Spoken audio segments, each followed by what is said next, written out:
Have you ever witnessed a single moment of raw emotion that not only reshaped a player's destiny, but altered the entire course of a franchise and maybe even an entire league? Picture a raucous NHL arena, the iconic blue blanc rouge sweaters swirling across the ice, and a goaltending legend standing in the crease, red-faced and fuming, on the edge of an explosive confrontation.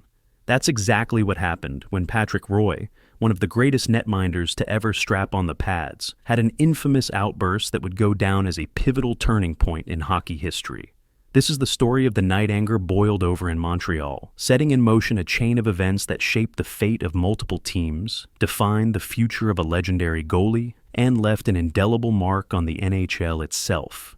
The evening was December 2nd, 1995.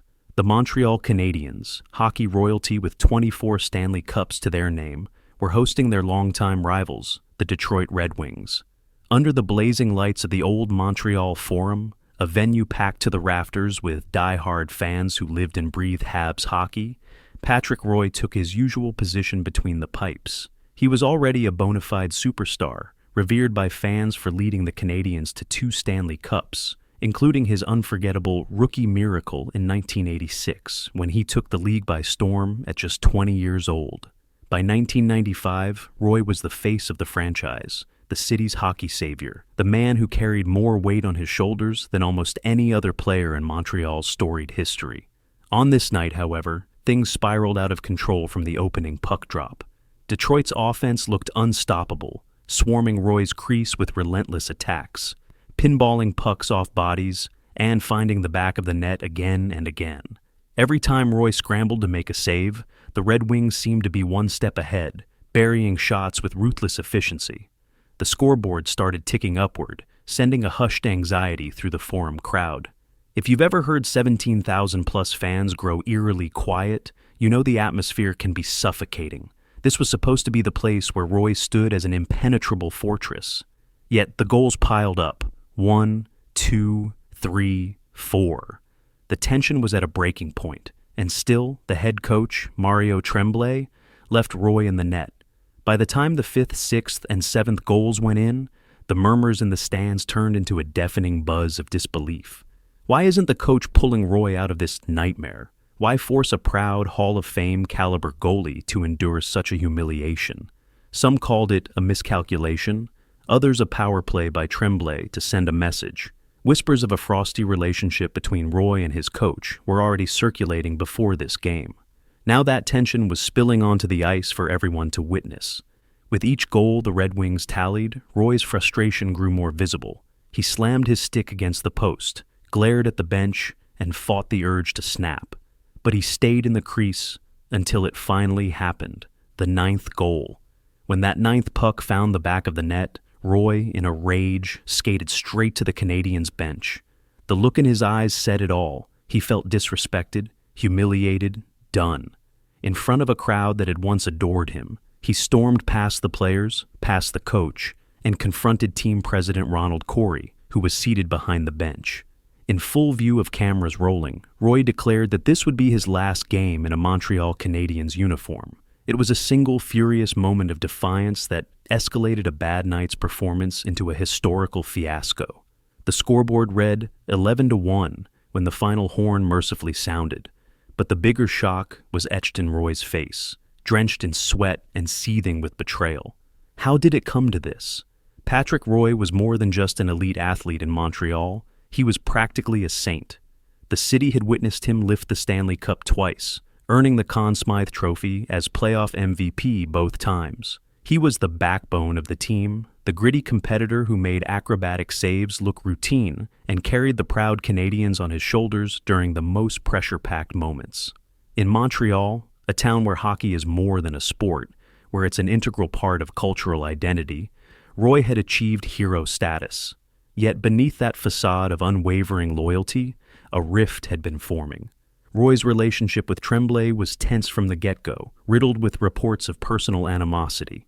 There was also a sense that Roy's strong personality clashed with management's approach. That night's debacle was simply the powder keg ignited. Within hours, phone lines lit up across the NHL. General managers smelled blood in the water. They sensed that Roy, possibly the best goaltender on the planet, was suddenly on the market. The very next day, the Canadiens made the move official. Roy and Captain Mike Keane were traded to the Colorado Avalanche in exchange for a package headlined by Jocelyn Thibault. Hockey fans, especially in Quebec, were left in utter disbelief. In one of the most monumental moves in league history, a future Hall of Fame goalie was shipped out of a city that had once claimed him as their own. The quake would be felt for years to come. When Roy touched down in Denver, he didn't just change teams, he changed the NHL landscape.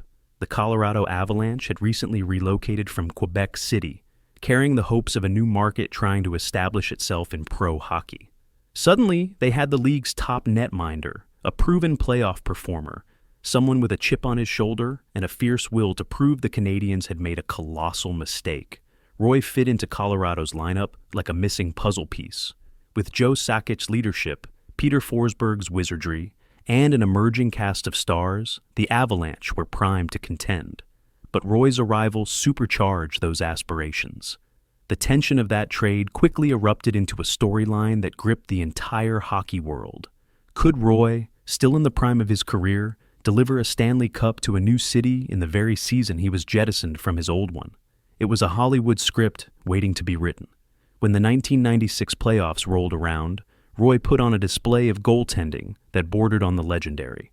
He faced down the Chicago Blackhawks, stifling Jeremy Roenick and company. He took on the Detroit Red Wings, yes, the very same team that had torched him in Montreal, and stunned them in a heated Western Conference Finals that birthed one of hockey's most savage rivalries. The Red Wings series was about more than just revenge. It was the forging of an epic rivalry that would become the talk of the NHL for years to come. The Avalanche Red Wings showdowns were physical, controversial, and brimming with an edge that seemed personal. Roy himself was often in the thick of it. From net front skirmishes to bench-clearing brawls, these games felt like an unending highlight reel of vendettas and unlikely heroes stepping up in key moments. And in each confrontation, Roy relished the chance to silence both the critics in Montreal and the fans in Detroit who had witnessed his humiliation. He backed up every word with spectacular glove saves and sprawling pad stops that left even his opponents shaking their heads in disbelief. By the time the Avalanche reached the Stanley Cup final against the Florida Panthers, Roy's focus was laser sharp. If you watch the old footage of that series, you'll see how unshakable he looked. The Panthers' offense, though scrappy and determined, couldn't solve him. In the end, Roy led the Avalanche to a 4-game sweep, and for the third time in his career, he hoisted the Stanley Cup. The image of him skating across the ice, arms raised in triumph, wearing an Avalanche sweater, felt almost surreal. It was as if he had willed a brand new hockey market to the pinnacle of the sport, creating an instant legacy for Colorado. And let's not forget who was cheering him on. Thousands of fans in Denver, plus a quiet contingent in Montreal who still adored him, wondering how the Canadiens could have possibly let him go. The cultural fallout in Quebec was seismic. The Canadiens, arguably the most decorated franchise in NHL history, had lost their star netminder in a trade widely panned as one of the worst in league annals. Many pointed fingers at head coach Mario Tremblay and GM Régin Houle, accusing them of failing to manage Roy's personality and letting ego get in the way of reason. The phrase, "the trade," became synonymous with betrayal and mishandling, something that haunted the Habs for over a decade as they struggled to regain the dominance they once commanded. A once proud franchise saw its aura of invincibility tarnished, and fans made no secret of their heartbreak. Roy, meanwhile, flourished in Colorado, adding another Stanley Cup in 2001, cementing his reputation as perhaps the greatest money goaltender in NHL history. It's almost poetic how anger, the impetus for Roy's explosive departure, catalyzed his second act. That night at the Forum, Roy's temper erupted in a way that forced the Montreal organization's hand. Did he regret it later? In various interviews, Roy has softened his stance, sometimes admitting he could have handled things differently. Yet, in the grand tapestry of NHL history, that outburst became the catalyst for an era-defining rivalry and ushered in a new Western powerhouse. The Avalanche Red Wings battles of the late 90s and early 2000s likely wouldn't have been the same without Roy's presence. Their matchups became must-watch events, fierce, skillful, and filled with hatred so real you could feel it through the TV screen. Every scrum in the crease felt personal. Every save Roy made against Detroit was a statement not just to the Red Wings, but to the entire hockey world. The Roy trade stands alongside Wayne Gretzky's move to Los Angeles in 1988 as one of the most consequential moments in NHL history. Like Gretzky's trade, Roy's departure from Montreal had ramifications that extended well beyond the ice. For starters, it showcased a shift in how franchises value player autonomy and personalities. Coaches and GMs learned that failing to manage a superstar's ego or ignoring fundamental player-coach relationships could dismantle a team in days. It laid bare how one night of emotional mismanagement could create an unstoppable ripple effect, toppling an organization's dynasty while propelling another toward greatness. For Montreal, it signaled the end of an era. For Colorado, it marked the birth of a new one. Detractors might say Roy overreacted, that a single humiliating game should never have overshadowed years of mutual success between a star goalie and a storied franchise. But that viewpoint downplays the everyday tensions that had likely been festering behind the scenes. The rumor mill suggested that Roy and Tremblay's relationship had soured to the point of no return. Some believed Tremblay wanted to teach Roy a lesson by leaving him in net, that he aimed to humble the man who was, in many eyes, bigger than the team. And Roy, fiercely proud and quick-tempered, took the ultimate offense to that. Both sides contributed to the meltdown, and both paid a heavy price for it. The Canadiens fell into a long period of mediocrity, and Tremblay never lived down the blame fans heaped upon him.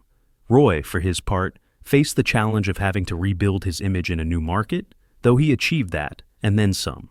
Roy could have quietly requested a trade behind closed doors. He could have swallowed his pride, stayed in Montreal, and tried to mend fences. Instead, his fury boiled over in a flash, leading him to slam the door on one chapter of his career and fling it wide open on another. Looking back, it's easy to see that moment as the catalyst for Colorado's immediate success. One wonders how many more Stanley Cups Roy would have won had he remained with the Canadiens. But in sports, like life, there's rarely time to dwell on what might have been.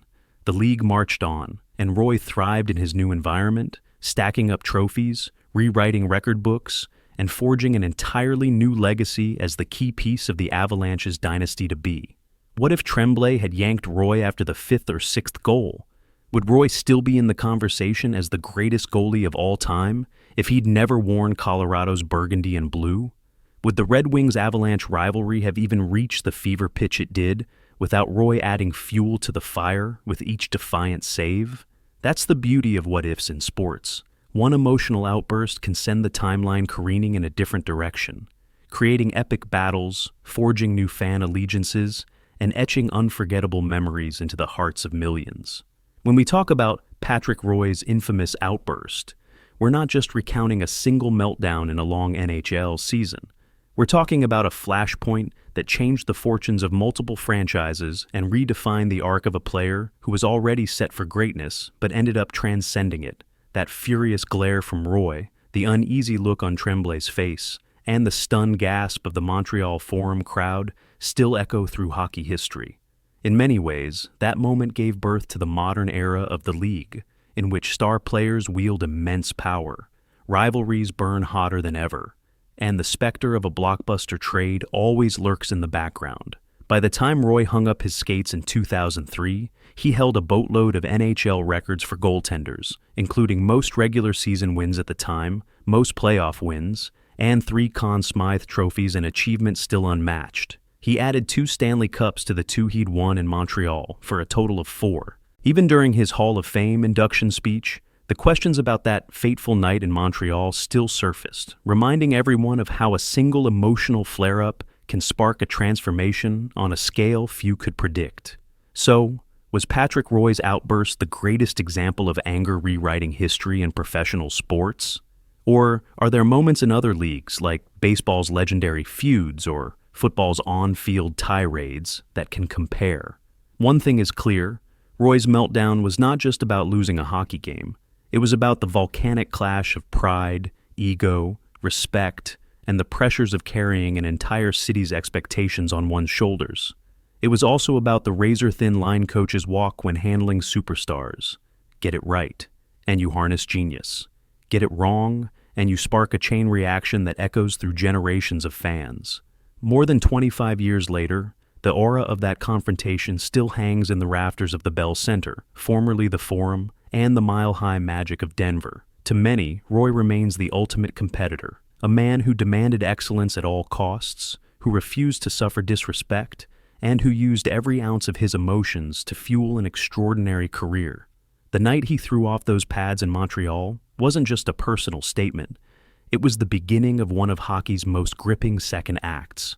Do you believe Patrick Roy's fury was justified, or do you think he let his emotions get the best of him? Did his exit from Montreal seal the Canadiens' fate for years to come, and was it truly the single most influential moment of anger in NHL history? Let us know in the comments. After all, one of the timeless aspects of sports is how a spark, be it anger, ambition, or desperation, can ignite a legend. And Patrick Roy's infamous outburst stands as a prime example of how a single spark can light up an entire league.